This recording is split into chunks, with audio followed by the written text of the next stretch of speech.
Mana? Mana? Aduh! Yeah!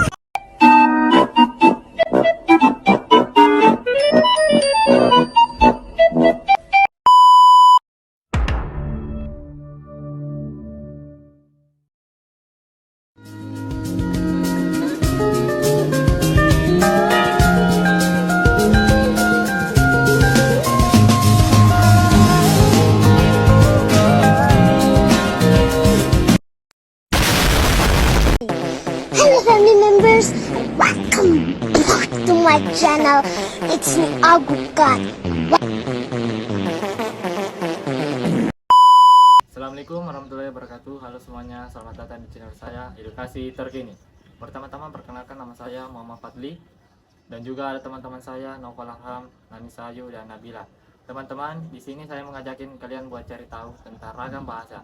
Simak sampai akhir ya teman-teman. Let's go. Teman-teman, kalian tahu nggak apa itu bahasa? Bahasa adalah alat yang digunakan untuk berkomunikasi atau berinteraksi. Bahasa Indonesia wajib dipelajari oleh semua masyarakat Indonesia. Seringkali kita mendengar, apa sih itu ragam bahasa? Nah, menurut Kamus Besar Bahasa Indonesia tahun 2003, variasi bahasa atau ragam bahasa adalah penggunaan bahasa menurut pemakainya yang berbeda-beda menurut topik yang dibicarakan, menurut hubungan pembicara dan kawan bicara. Salah satu pengertian ragam bahasa menurut para ahli, menurut Bachman tahun 1990, ragam bahasa adalah variasi bahasa menurut pemakaian yang berbeda-beda menurut topik yang dibicarakan, menurut hubungan pembicara, kawan bicara, orang yang dibicarakan, serta menurut medium pembicara.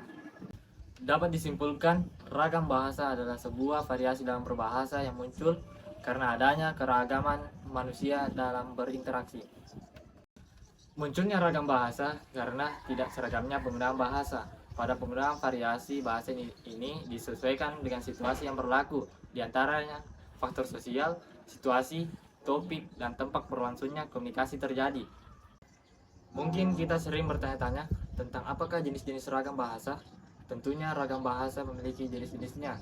Ada 4 jenis ragam bahasa, yaitu pertama, ragam bahasa dari segi penutur. Berdasarkan segi penuturnya, ragam bahasa dibagi menjadi 4 jenis, yaitu ideolek. Ideolek merupakan ragam bahasa yang bersifat perorangan. Ragam bahasa ini berkenaan dengan warna suara, pilihan kata, gaya bahasa, susunan kalimat, dan sebagainya. Contohnya itu, gue suka banget sama film itu deh.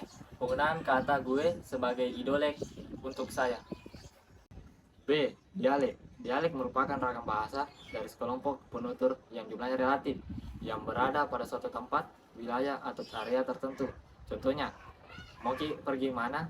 Penggunaan ki dalam dialek Sulawesi Selatan ditujukan ke kamu atau lawan bicara. C. Kronolog. Kronolog merupakan ragam bahasa yang digunakan oleh kelompok sosial pada masa tertentu. Dalam hal ini, perbedaan ragam bahasa yang terletak pada segi lafal, ejaan, morfologi, maupun sintaksis. Variasi bahasa ini disebut juga dialek temporal. Contoh, udah nonton drama Korea terbaru nggak? Hal ini mencerminkan tren drama Korea pada zaman ini. D. Dialek sosial atau sosiolek merupakan ragam bahasa yang berkenaan dengan status, golongan, dan kelas sosial dan para penuturnya. Pada sosiolek ini, ragam bahasa berhubungan langsung dengan pribadi penuturnya, yakni usia, pendidikan, kerjaan, tingkat kebangsawanan, keadaan sosial ekonomi, dan sebagainya. Contohnya, Pak, boleh minta izin untuk keluar sebentar? Penggunaan kata Pak sebagai tanda sopan dalam sosiolek formal. Yang kedua, ragam bahasa dari segi pemakaian. A. Ragam bahasa sastra adalah ragam bahasa yang digunakan dalam karya sastra seperti puisi, cerpen, novel, drama, dan sebagainya. Kalimat ini biasanya bersifat estetis, contohnya dalam puisi. Aku melihat sepasang mata indah itu menatapku dengan penuh cinta. B. Ragam bahasa jurnalistik. Ragam bahasa jurnalistik adalah bahasa yang digunakan oleh wartawan atau jurnalis yang menulis karya-karya jurnalistik seperti surat kabar dan majalah. Contohnya, pada berita terkini, insiden kecelakaan lalu lintas telah terjadi di persimpangan Jalan Raya Merdeka. C. Ragam bahasa militer. Ragam bahasa militer adalah bahasa yang digunakan oleh anggota militer dalam menjalankan tugas dan kehidupan militernya. Contohnya, Pasukan bersiap untuk melaksanakan manuver taktis guna mengamankan wilayah perbatasan. D. Ragam bahasa ilmiah. Ragam bahasa ilmiah adalah ragam bahasa yang digunakan dalam bidang keilmuan seperti dalam karya ilmiah, laporan penelitian, dan makalah. Contohnya, penelitian ini bertujuan untuk mengidentifikasi faktor-faktor yang mempengaruhi laju pertumbuhan mikroorganisme. E. Ragam bahasa perdagangan. Ragam bahasa perdagangan adalah ragam bahasa yang digunakan dalam bidang perdagangan seperti dalam percakapan antara penjual dan pembeli, iklan dan promosi. Contohnya, produk ini berkualitas tinggi dan harganya terjangkau. Ayo beli sekarang juga.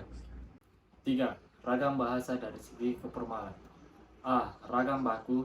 Ragam baku merupakan bagian dari variasi bahasa yang paling formal karena kaidah maupun polanya sudah dirancang secara pasti serta tidak dapat diganggu gugat atau tidak dapat diubah sama sekali. Contohnya, saya ingin mengundang Anda untuk menghadiri acara resmi kami pada tanggal 25 Januari. B. Ragam resmi. Ragam resmi merupakan variasi bahasa yang digunakan pada acara-acara resmi yang digunakan untuk surat menyurat dinas, pidato kenegaraan, ceramah keagamaan, serta buku pelajaran. Contoh, dengan hormat kami sampaikan bahwa permohonan Anda telah disetujui. C. Ragam usaha. Ragam usaha merupakan variasi bahasa yang operasional. Ragam ini merupakan wujud penengah ragam formal dan ragam santai. Contohnya, kami berharap dapat bekerja sama dengan perusahaan Anda dalam proyek kolaboratif ini. D. Ragam santai. Ragam santai merupakan ragam bahasa non-formal. Variasi bahasa ini digunakan dalam kehidupan sehari-hari untuk berbicara dengan keluarga, teman sebaya, teman, sahabat, serta pacar. Contohnya, ayo kita ngopi bareng nanti sore di kafe dekat kantor. Ragam akrab. Ragam akrab ini merupakan variasi bahasa yang digunakan oleh mitra tutur dan penutur yang hubungannya sudah sangat dekat. Contohnya, bro, gue lagi di depan bioskop nih, lu mau join gak? 4. Ragam bahasa dari segi sarana. A. Ragam bahasa lisan. Dalam berbahasa atau dalam menyampaikan informasi dilakukan secara lisan. Ragam bahasa lisan akan dibantu dengan unsur-unsur non-segmental atau unsur non-linguistik yang berupa nada suara, gerak-gerik tangan, giringan kepala, dan sejumlah gerakan-gerakan fisik lainnya. Contohnya, percakapan sehari-hari antara teman-teman, wawancara, atau ceramah yang disampaikan secara lisan. B. Ragam bahasa tulis. Dalam hal ini, ragam bahasa tulis digunakan untuk menyampaikan informasi secara tertulis. Pada ragam bahasa tulis tidak dibantu dengan unsur-unsur non-segmental atau unsur non-linguistik yang berupa nada suara, gerak-gerik tangan, giringan kepala, namun sebagai gantinya secara verbal. Contohnya, surat resmi, artikel di surat kabar, atau pesan elektronik seperti email.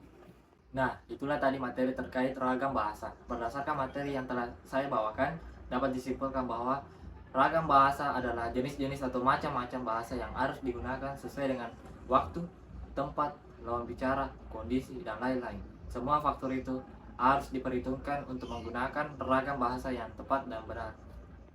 Itulah tadi teman-teman video saya. Semoga bisa bermanfaat dan bisa menambah wawasan kalian. Jangan lupa like and subscribe ya. Bye-bye.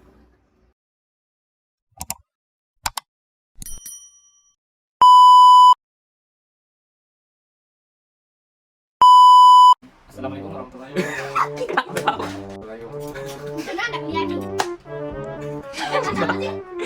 Dan juga ada teman-teman saya, Nopal Aham dan Anissa Ayu.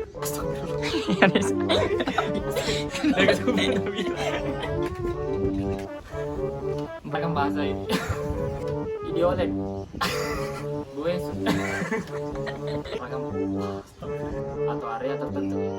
Contoh kronologi, novel, drama. Bagus. Kenapa? Faktor harus. Astagfirullah.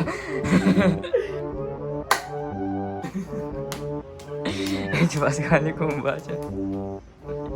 Nanti nih. Kasih itu kan. Sorotan. Kasih tampil kita. 2. Coblos nomor 2. Satu nomor. Atau nomor.